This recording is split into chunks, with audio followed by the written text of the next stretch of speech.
The morning sun cast long shadows across the dusty platform of Willow Creek Station, where the westbound train wheezed to a stop like an exhausted beast. Steam billowed from its iron belly, and the conductor's voice boomed over the desert wind, announcing arrivals and departures with practiced indifference. Before we begin, we'd like to ask you to tell us your name and the city you're watching from. We love getting to know our audience. Also, please don't forget to give this video a like, share it with others, and subscribe to our channel. That way we can keep bringing you more stories like this one. Among the passengers stepping onto the weathered planks stood Sarah Mitchell, her trembling fingers gripping the handle of a worn leather satchel. At 23, she possessed the kind of delicate beauty that would have turned heads in Boston auburn hair that caught the light like spun copper. Porcelain skin unmarked by frontier hardships, and a slender frame that spoke of gentle upbringing.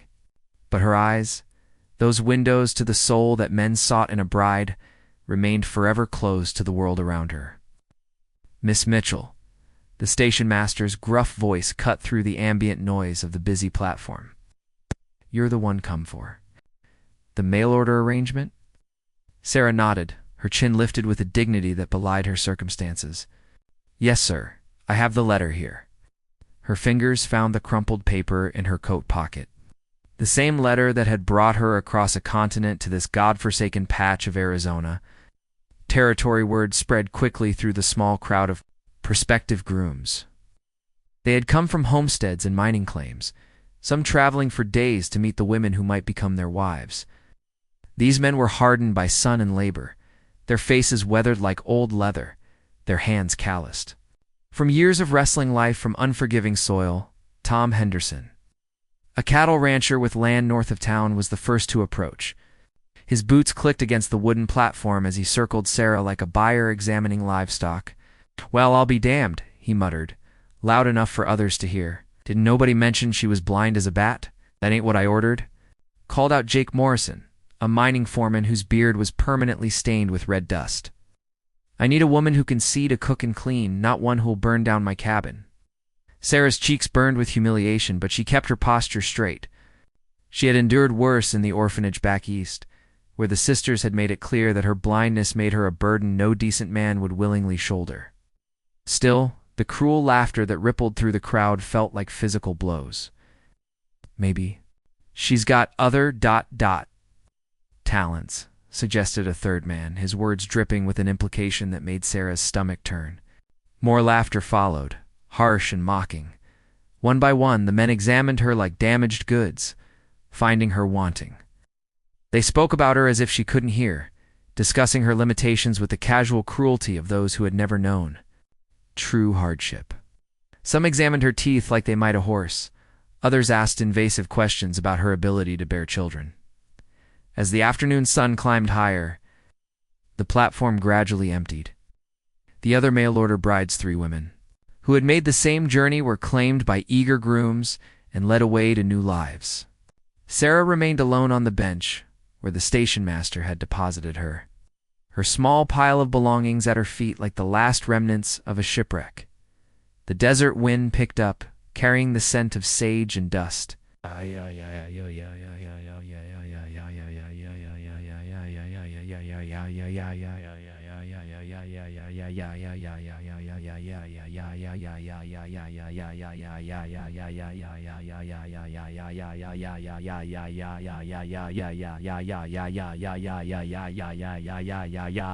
Suffered, her sefferect, cupping dayas, you're sewed. I'm Previnda. I'm suing. Home sue out. I'm so ras. I'm so mauled. I'm so well. I'm so menting by ow. I when all by amantai. I'm so all when all. I'm so and I'm so I'm so fable. I'm so sense. I'm so I'm sub sad. I'm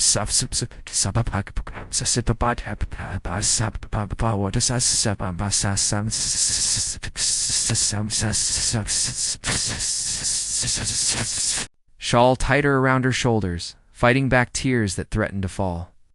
The train would return in 3 days. But she had no money for passage back east. She had sold everything she owned to afford the one-way ticket, burning bridges. With the finality of the desperate, the station master approached as the sun began its descent toward the horizon. "You got somewhere to go tonight? There ain't no hotel in Willow Creek that takes in, well, folks like you?" Sarah's heart sank further. But even as she spoke the words, she knew them to be false. No one would take her in. No one wanted a blind woman in a land where sharp eyes might mean the difference between life and death. As darkness crept across the desert, painting the sky in shades of purple and gold, Sarah hugged her knees to her chest and tried to ignore the growling of her empty stomach.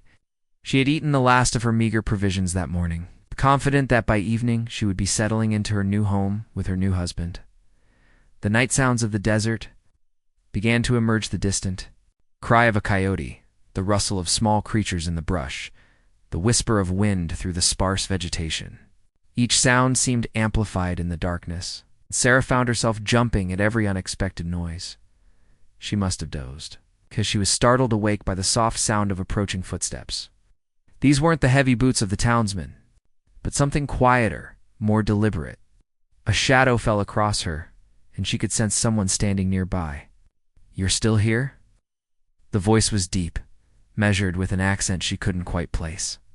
Not the rough drawl of the local ranchers, but something more refined. Touched with an unfamiliar cadence, Sarah's heart hammered against her ribs. "Ah, yes. I'm waiting for what?" The question was simple, but Sarah found herself struggling to answer. What was she waiting for? A miracle? A change of heart from one of the men who had rejected her? She straightened her shoulders, trying to project a confidence she didn't feel. "For my circumstances to improve?" she said finally. A sound that might have been a soft chuckle reached her ears.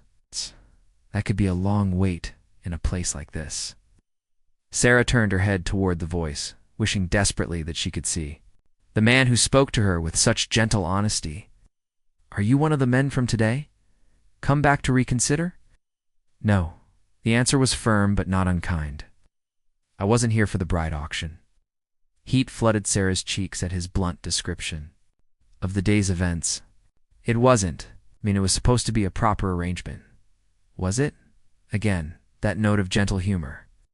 "And how's that working out for you?" Before Sarah could formulate a response, she heard other sounds: the soft babble of children's voices, the rustle of small feet on the wooden platform. How many? She strained to listen, her heightened senses picking up the subtle differences in their movements. "Papa, is this the lady?" The voice belonged to a child, probably a girl of 7 or 8 years. "Hush, Maria." The man's voice carried a note of gentle correction. "Mind your manners." Sarah's confusion deepened. This man had children, yet he hadn't been among the crowd seeking a wife. In her experience, single fathers were often the most desperate for female companionship, if only for practical reasons. "I don't understand," she said aloud. "If you weren't looking for a bride, why are you here?" Longer pause this time, filled with the soft sounds of the desert night and the restless movements of the children. When the man spoke again, his voice carried a weight that spoke of difficult decisions and uncertain futures. "Because sometimes what we're looking for isn't what we thought we needed." The cryptic answer only deepened Sarah's confusion. But before she could ask for clarification, she heard the man moving closer.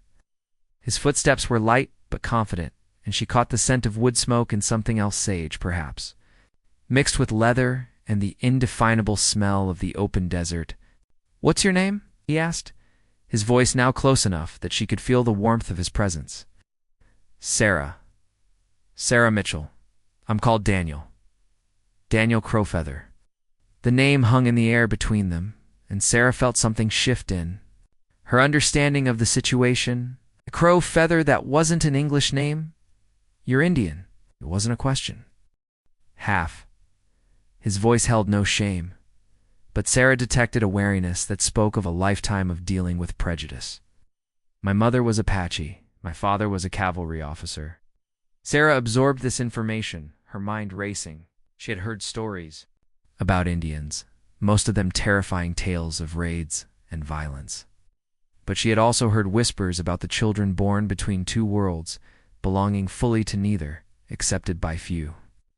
"And you have children?" 4. Pride warmed his voice. When he spoke of them, Maria is 8, the twins Carlos and Isabel are 5, and little Anna is barely 2. A man alone with 4 children in this harsh land, Sarah couldn't imagine the difficulties he must face. Yet his voice held none of the desperate edge she had heard from the other men today. Like their mother died bringing Anna into the world. The simple words carried a weight of grief that made Sarah's heart ache. Fever took her 3 days after. In the silence that followed, Sarah felt the pieces of a puzzle she didn't fully understand shifting into place. A half-breed man with 4 children, trying to make a life in a world that looked down on his mixed heritage. A blind woman, cast aside as worthless by the same society that judged him. "Why are you telling me this?" she asked softly. Another pause. And then she heard him moving, settling onto the bench beside her. The children's voices had grown quieter, but she could still sense their presence nearby. "Because," Daniel said, his voice thoughtful, "I think maybe we've both learned something about being unwanted." The truth of his words hit Sarah like a physical blow. Unwanted. Yes, that described her situation perfectly. But instead of the crushing despair she expected, she felt something else, a strange sense of kinship with this man she couldn't see. "What are you suggesting?" she asked, though part of her already suspected the answer. "I'm suggesting," Daniel said quietly, "that sometimes the best families are the ones nobody else wants." The next morning dawned clear and cold, with frost glittering on the sparse desert grass like scattered diamonds. Sarah had spent the night on the station bench, wrapped in Daniel's thick woolen blanket while he and his children made camp nearby. She had heard them talking in low voices, occasionally lapsing into what she assumed was Apache, the unfamiliar syllables flowing like water over stones. "Miss Sarah?" Maria's voice, bright with curiosity, drew her from uneasy sleep. "Wappa says you might come home with us." Sarah sat up slowly, her body stiff from the uncomfortable night. The smell of coffee and bacon reached her nose, making her stomach clench with hunger. She hadn't eaten since yesterday morning, too nervous and then too devastated to manage more than a few sips of water. "I don't know," Sarah said honestly. "Your father and I haven't really discussed, We're discussing it now." Daniel's voice came from her left, accompanied by the sound of footsteps on gravel. "Coffee." The tin cup he pressed into her hands was blissfully warm, and Sarah wrapped her fingers around it gratefully. The coffee was strong and black, with a slight bitter edge that spoke of beans roasted over an open fire. "Mr. Crowfeather," she began formally, but he cut her off. "Daniel, and you need to understand something before you decide." His voice grew serious. "My ranch isn't much, a few hundred acres up in the foothills. Cabin I built myself, barn that's seen better days. We make do, but it's not an easy life." Sarah sipped the coffee, considering his words. "It sounds like paradise compared to sleeping on train station benches." A soft chuckle. "Maybe. But that's not the hard part. The hard part is what folks in town think about a half-breed Apache raising white children." "The children aren't yours?" "Maria and Carlos are mine and Rosa's, but Isabel and Anna." He paused, and Sarah heard the creak of wood as he settled beside her. "Their parents were killed in a raid 3 years back. Comanche, not Apache, but that doesn't matter to most people. I found them hiding in a root cellar, half-starved and scared out of their minds. No family left, nowhere to go." The picture he painted made Sarah's heart ache. 2 orphan children, taken in by a man who already carried the burden of being different in a hostile world. "And you adopted them? Not legally?" "Law doesn't recognize much in the way of rights for someone like me. But in every way that matters, they're mine." Pride and fierce protectiveness colored his voice. "Which is why you need to know what you'd be getting into. It's not just the hard work or the isolation. It's the way people look at you when you come to town. The things they say when they think you can't hear." Sarah set down her coffee cup, her hands folding in her lap. "Mr. Daniel, I've been looked at like that my entire life. I know what it means to be seen as less than. This is different. Don't just see you as damaged goods. They see you as," struggled for the words, "as a race traitor, as someone who chose to lower herself." The brutality of his honesty was startling, but Sarah appreciated it more than empty reassurances. "And the children? How do they handle it? It's better than most adults. This time, it was Maria who answered, appearing at Sarah's elbow with the quiet grace her father seemed to share. We don't go to the white school anyway, Papa teaches us. Isn't Apache in English? Added a smaller voice, Carlos Sarah thought. Based on the vocal register, Sarah turned her head toward the sound. You speak Apache? Appa. Says it's important to know who we are, Maria replied, even if some people don't like it. The simple dignity in the child's voice moved Sarah more than she expected. Here was a family that faced prejudice daily, but refused to be ashamed of who they were. It was a kind of courage she had never possessed. Always trying to minimize her blindness, to be as little trouble as possible. The town does have a school, Daniel said, apparently reading her thoughts. But they made it clear the children weren't welcome. Something about maintaining proper standards. Because they're Indian? Because they're mine? The edge in his voice spoke of old wounds and fresh anger. A half-breed's children don't belong with decent white children, apparently. Sarah's hands clenched in her lap. She knew that particular brand of cruelty, the systematic exclusion disguised as concern for others. So you teach them yourself. Rosa was educated in the mission school. She taught me to read better, and I teach them. We manage. The morning sun was climbing higher, and Sarah could feel its warmth beginning to chase away the desert chill. Around her, she heard the quiet sounds of the children going about their morning routines, someone shaking out blankets, the clink of utensils being cleaned, the soft murmur of conversation. Papa, this voice was younger, uncertain. Is the lady going to be our mama? Hush, Anna. Maria's voice held gentle correction. That's not polite. But the question hung in the air between them, innocent and piercing. Sarah felt heat climb her cheeks as she realized the full implications of what Daniel was proposing. Not just a place to stay or a job as housekeeper, but marriage, a real family. I should explain, Daniel said quietly, not suggesting a conventional arrangement. Not at first, anyway. You'd have your own space. Time to decide if this is really what you want. But it would be a legal marriage. Sarah's voice was steady, despite the rapid beating of her heart. For protection, yours and the children's. If something happened to me, you'd have legal claim to the property, to them. He paused. That it would make you respectable again, in the eyes of the law at least. Respectable. Sarah almost laughed at the irony. A blind woman married to a half-Apache rancher. Raising mixed blood and orphan children, it was hardly the kind of respectability her mother had dreamed of for her. What would you expect from me? She asked practically. Help with the children? Cooking, if you can manage it? Maria's been trying, but she's still learning. Company for them when I'm working the cattle. He was quiet for a moment. And maybe someone who understands what it means to be different. Sarah closed her eyes, though the gesture was meaningless. Her other senses painted a picture for her, the warm sun on her face, the sound of children's laughter, the smell of wood smoke, and sage. For the first time in years, she felt something that might have been hope. The men in town yesterday, she said slowly, they made it clear what they thought of me. But you, why would you choose someone like me? Because Daniel said, and she heard him shift closer yesterday, when every other man walked away. You kept your chin up. You didn't beg or make excuses. You have strength, Sarah Mitchell, even if you don't see it. Tears she had held back for 24 hours finally spilled over. Not tears of despair this time, but something more complex. Grief. For the life she had lost, gratitude for this unexpected offer, and fear of the unknown future stretching ahead. I don't know anything about ranching, she whispered. Or cooking for a family, or ... or being a mother. None of us knew anything when we started, Daniel replied gently. We learned as we went along. We're still learning. A small hand slipped into her Zana. She realized, the youngest. The toddler babbled something in Apache, then switched to broken English. Pretty lady sad? Sarah managed a watery smile. Not sad, sweetheart. Just ... overwhelmed. Ah!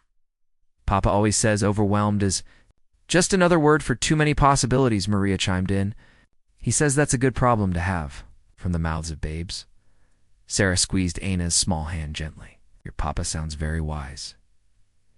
He is, Carlos said solemnly. He He knows how to fix everything. Not everything, Daniel corrected quietly, but I know how to try. The sun had climbed high enough now to warm Sarah's face properly, and she could hear the distant whistle of an approaching train. Another group of hopeful brides and eager grooms, perhaps. Another day of judging and being judged. If I said yes, Sarah said slowly, when would we? As a minister in Willowbrook, about 20 miles north. He's performed ceremonies for folks like us before. Daniel's voice held careful neutrality. We could be there and back by evening if we left now. Not next week or next month, but now.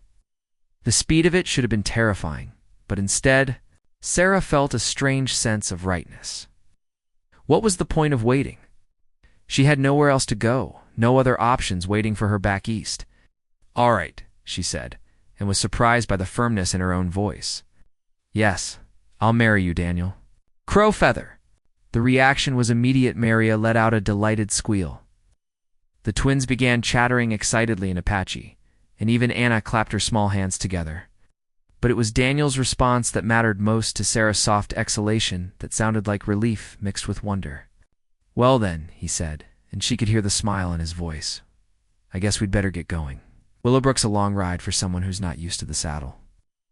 As the children rushed to pack up their makeshift camp, Sarah sat on the station bench one last time, listening to the sounds of her new family preparing for the journey that would change all their lives.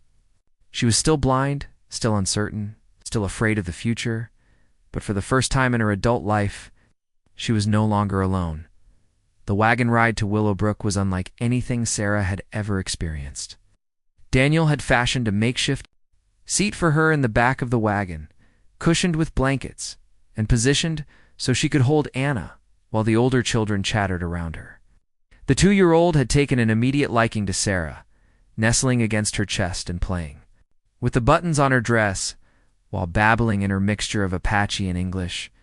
Careful on this stretch, Daniel called back from the driver's seat. Road gets rough through the canyon. The wagon jolted over stones and ruts, making Sarah grateful for Daniel's warning.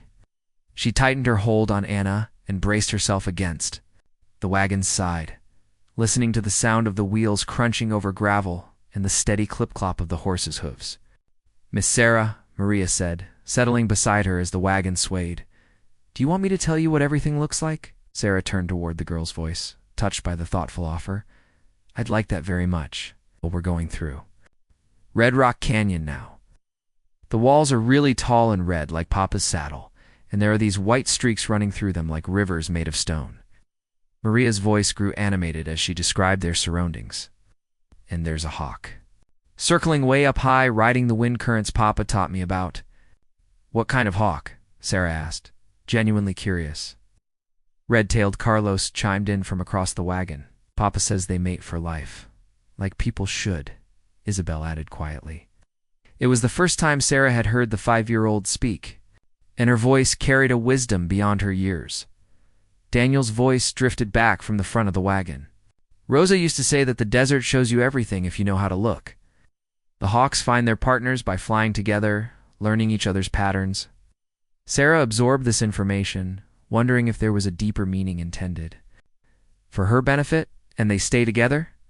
Through everything, Daniel confirmed. Good seasons and bad, raising their young together, protecting their territory as a team. The metaphor wasn't lost on Sarah. As the wagon continued its bumping journey through the canyon, she found herself relaxing, despite the uncertainty ahead. The children's chatter was soothing, and Anna's warm weight against her chest felt surprisingly natural. Papa, Carlos said suddenly, why didn't you ever marry again after Mama died? The question created a moment of awkward silence, broken only by the creaking of the wagon wheels.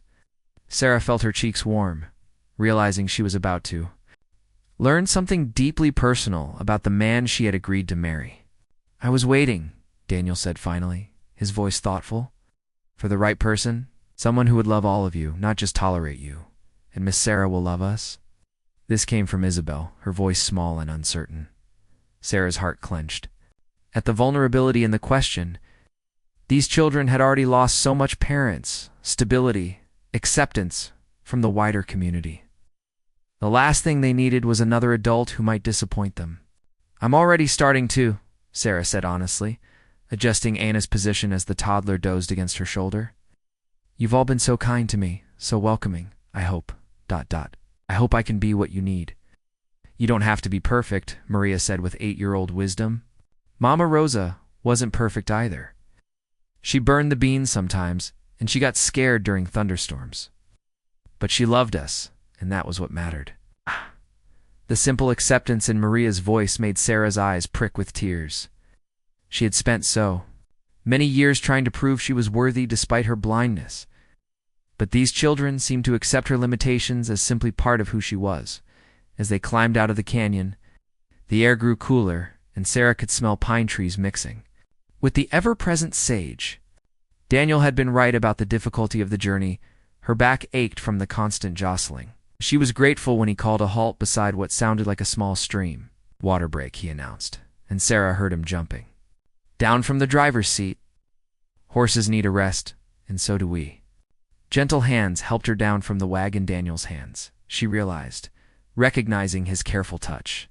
Stream's about 10 steps straight ahead, he said quietly. Maria will show you where it's safe to walk.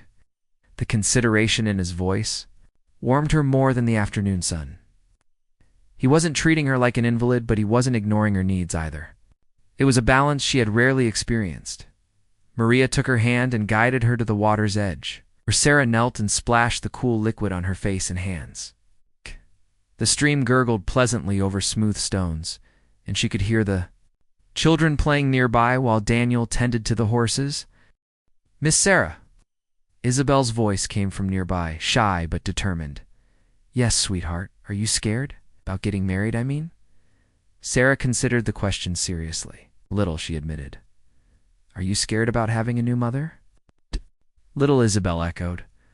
But Papa says being scared just means something important is happening. Another piece of Daniel's philosophy, Sarah noted. He seemed to have a way of turning fears into something manageable, even positive.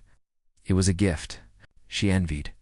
I think your papa is very wise, Sarah said, reaching out to touch Isabel's arm gently. And I think we're all going to learn together. The rest of the journey passed more quickly, with the children taking turns describing the changing landscape. As they approached Willowbrook, Sarah learned that the town sat in a green valley fed by mountain streams, surrounded by stands of aspen and pine that were just beginning to show their autumn colors. It's beautiful, Maria said as they crested the final hill. Much prettier than Willow Creek. Prettier people, too, Daniel added. And Sarah heard something like relief in his voice. Reverend Morrison doesn't ask questions about bloodlines or the color of children's skin. Willowbrook proved to be a small but welcoming community. The Reverend was indeed a kind man with a gentle voice and work-worn hands that spoke of a pastor who wasn't afraid of physical labor. His wife Ellen immediately took charge of the children while Daniel and Sarah discussed the ceremony details. You understand this is rather unconventional, Reverend Morrison said as they sat in his simple parlor. Most couples have known each other for some time before marriage. Most couples haven't been through what we have, Daniel replied calmly. Sometimes circumstances create bonds faster than time. The Reverend studied them both, or at least Sarah assumed he was studying her, since she could feel the weight of his gaze. Miss Mitchell, are you certain this is what you want? There are other options, you know. The church has connections with charitable organizations back east, ... Respectfully, Reverend, Sarah said, finding her voice. Charity isn't what I need. I need a family, and they need. She paused, searching for the right words. They need someone who understands what it means to be set apart. And you believe you understand that? I know I do. Sarah's voice grew stronger. I've been unwanted my whole life, Reverend Morrison. But Daniel and his children, they see something in me worth having. It's more than I've ever been offered.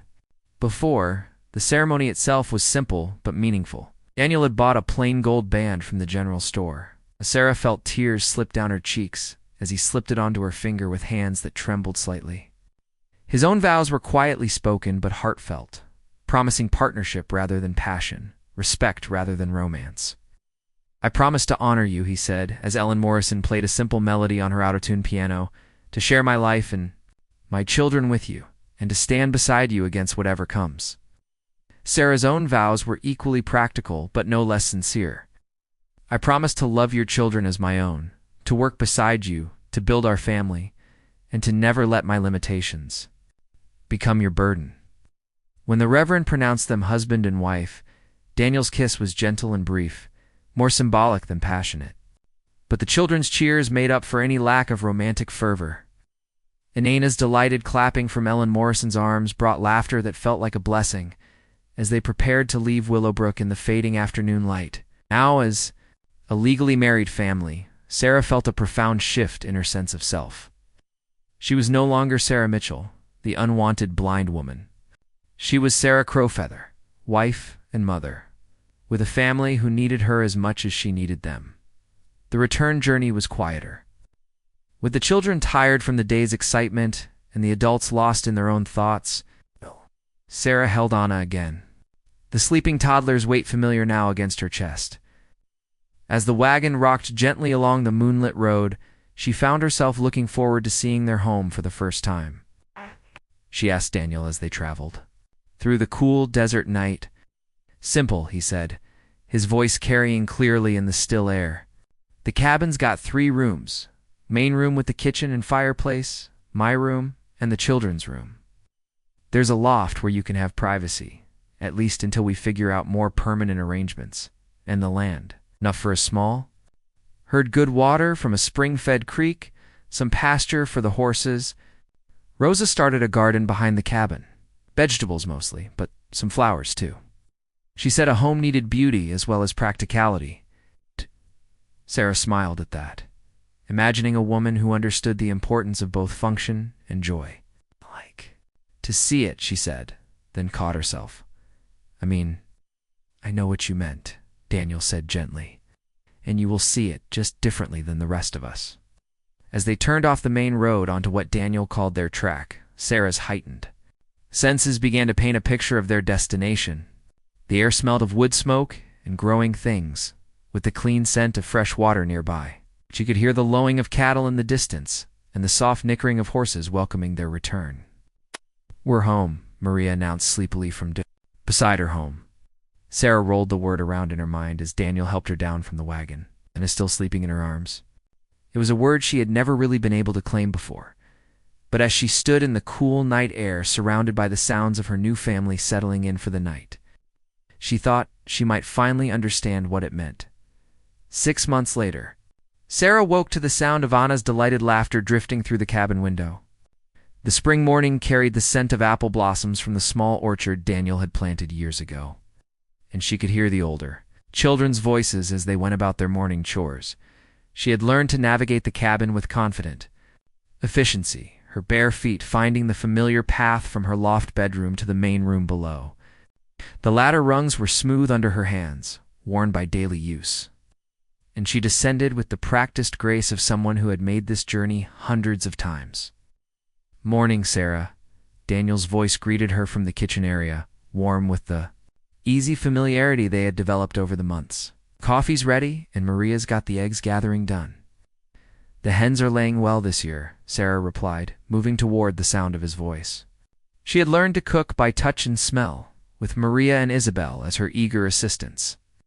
Their meals might not win any prizes for presentation, but they were hearty and nourishing, and the children never went hungry. Papa Carlos called from outside, the bay mares showing signs.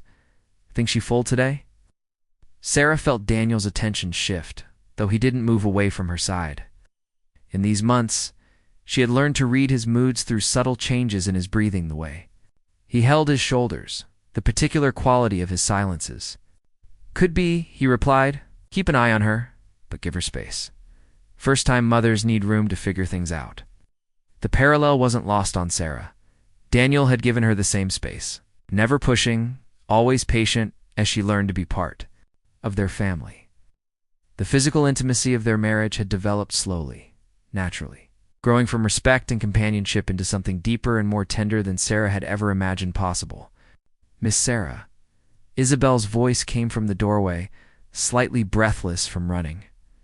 "There's a wagon coming up the track. Looks official." Sarah felt Daniel tense beside her, and her own stomach clenched with familiar anxiety. "Official visitors." were rarely good news for families like theirs. The months since their marriage, they had faced their share of difficulties, suspicious looks in town, whispered comments about Daniel's choice of wife, and more than one attempt by local authorities to question his fitness as a guardian for the children. "I'll handle it," Daniel said quietly, but Sarah placed a hand on his arm. "We'll handle it," she corrected. Together, they walked outside as a unit, Daniel and Sarah flanked by the 4 children, presenting a picture of family solidarity that had become their standard response to outside interference. The morning sun was warm on Sarah's face. She could smell the sweet scent of the wild roses that grew along their fence line. The wagon that approached carried 2 men, their voices becoming clearer as they drew near. Sarah recognized one of them, Mr. Patterson, the territorial administrator who had visited twice before, always armed with complaints from unnamed concerned citizens about the children's welfare. "Mr. Crowfeather," Patterson called out as his wagon came to a stop. "Mrs. Crowfeather. Hope you don't mind the early visit." "Not at all," Daniel replied, though Sarah could hear the wariness in his voice. "What brings you out our way?" The second man climbed down from the wagon, his boots crunching on the gravel. "I'm Dr. Henley from the Territorial Medical Board. We've received some questions about the living conditions here." Sarah's heart sank. She had feared this day. Would come another attempt to separate the children from Daniel based on his race, or perhaps to question her fitness as a mother due to her blindness? "What kind of questions?" she asked, stepping forward slightly. The months of ranch life had given her a confidence she had never possessed before, and she wasn't about to cower before these men. "Well, ma'am," Dr. Henley's voice held the patronizing tone she had come to despise. "Right. There are concerns about whether a person with your limitations can properly supervise children, especially in a frontier environment. Your questions about the education these children are receiving," Patterson added. "The territorial law requires all children to attend proper schools." Maria stepped closer to Sarah's side, her small hand slipping into Sarah's larger one. "We can read and write in 2 languages, the 8-year-old said with quiet dignity. "We know mathematics and history and geography." "That's commendable, child," Dr. Henley said dismissively. "But book learning isn't the only concern. There are matters of proper moral instruction, social development, preparation for civilized life. ... civilized life." Daniel's voice carried a dangerous edge that Sarah had rarely heard. "Doctor, these children know how to work with their hands, how to care for animals, how to live off the land, how to treat others with respect, regardless of their color or circumstances. If that's not civilized, then perhaps your definition needs examining." Sarah squeezed Maria's hand, then stepped forward. "Gentlemen, would you like to see how we live? Judge for yourselves whether these children are thriving?" The invitation seemed to catch both men off guard, but they agreed to a tour of the property.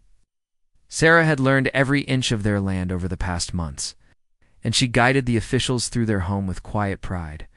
The cabin was clean and well organized, with books lining makeshift shelves and children's artwork adorning the walls. The children's room showed careful attention to their individual needs, Ana's crib positioned where she could see her siblings. Special adaptations Sarah had suggested to help Isabel overcome her shyness. A corner where Carlos kept his collection of interesting rocks and feathers. Outside, the ranch showed signs of prosperity and care. The vegetable garden was thriving under Sarah's patient tending. She had discovered a gift for growing things, her heightened senses, allowing her to detect problems with soil and plants that others might miss. The animals were healthy and well cared for, and the children moved among them with competent familiarity. "Isabel," Sarah called as they stood near the corral, "would you show these gentlemen how well you handle the horses?" The 5-year-old, who had been mute with shyness when Sarah first met her, confidently approached a gentle mare and demonstrated the proper way to check hooves and apply liniment to a small cut. Her movements were sure and practiced, and she explained each step in clear, articulate English. "Carlos," Daniel added, "tell the doctor about your project with the creek restoration." The boy launched into an enthusiastic explanation of how they had worked to prevent erosion along the creek bank, using techniques that combined his father's Apache knowledge with methods Sarah had learned from agricultural books she had asked Daniel to read aloud. "Ow!" The project showed sophisticated understanding of environmental management that impressed even the skeptical officials. But it was Anna who provided the most compelling testimony. The toddler approached Sarah without fear, climbing into her lap and chattering happily in her mixture of Apache and English. Her attachment to Sarah was obvious, as was her robust health and joyful spirit. "She calls you Mama," Dr. Henley observed, his professional detachment beginning to crack. "She does," Sarah said simply, stroking Anna's dark hair. "Just as the others do. Not because I've replaced their birth mothers, but because that's what I've become to them." As the morning progressed, Sarah watched the officials' attitude slowly shift. They saw children who were bilingual, well-educated, and confident. They observed a family that worked together seamlessly, each member contributing according to their abilities. Most importantly, they witnessed the unforced affection between parents and children. The protective way the older children looked after the younger ones, the quiet partnership between Daniel and Sarah. "Mrs. Crowfeather," Dr. Henley said, "as they prepared to leave, I must admit, your blindness seems to be less of a limitation than we were led to believe." Sarah smiled at the backhanded compliment. "Doctor, I've learned that limitation is often a matter of perspective. These children have taught me to see the world in ways I never could before." After the officials left, promising to file a positive report with the territorial government, the family gathered on the cabin's front porch to watch the sunset paint the desert sky in shades of gold and purple. Sarah sat in the rocking chair. Daniel had made for her Anna drowsing in her lap, while the older children played quietly nearby. "Did we pass?" Rhea asked, settling on the porch steps beside her father. "With flying colors," Daniel replied, his arm finding its way around Sarah's shoulders, "though we shouldn't have had to." "But we did," Sarah said softly. "And we'll keep passing every test they give us, because we know what they don't." Families aren't made by law or convention or other people's approval. How are they made? Isabel asked, genuinely curious. Sarah considered the question, thinking of all the ways her understanding of family had changed since that desperate night at the train station. "By choice," she said finally. "By choosing to love each other, too. Stand together to build something beautiful, even when the world says it's impossible."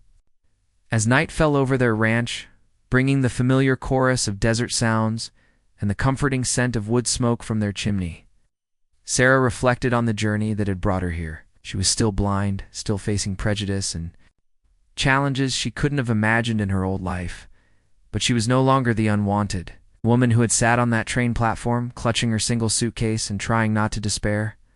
She was Sarah Crowfeather, wife to a man who saw strength where others saw weakness. Mother, too, for remarkable children who had taught her that love multiplied rather than divided when shared.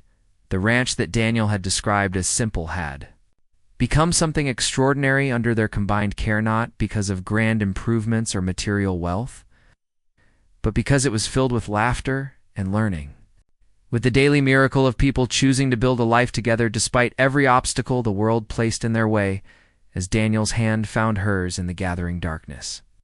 Sarah smiled at the thought that somewhere out there, another unwanted soul might be waiting for their own unexpected chance at belonging. The world was full of cast-offs and misfits, people deemed unsuitable by conventional standards. But as she had learned in the high desert of Arizona territory, sometimes the most beautiful families were the ones nobody else wanted until someone with vision looked past the surface and said simply and powerfully, "You're mine."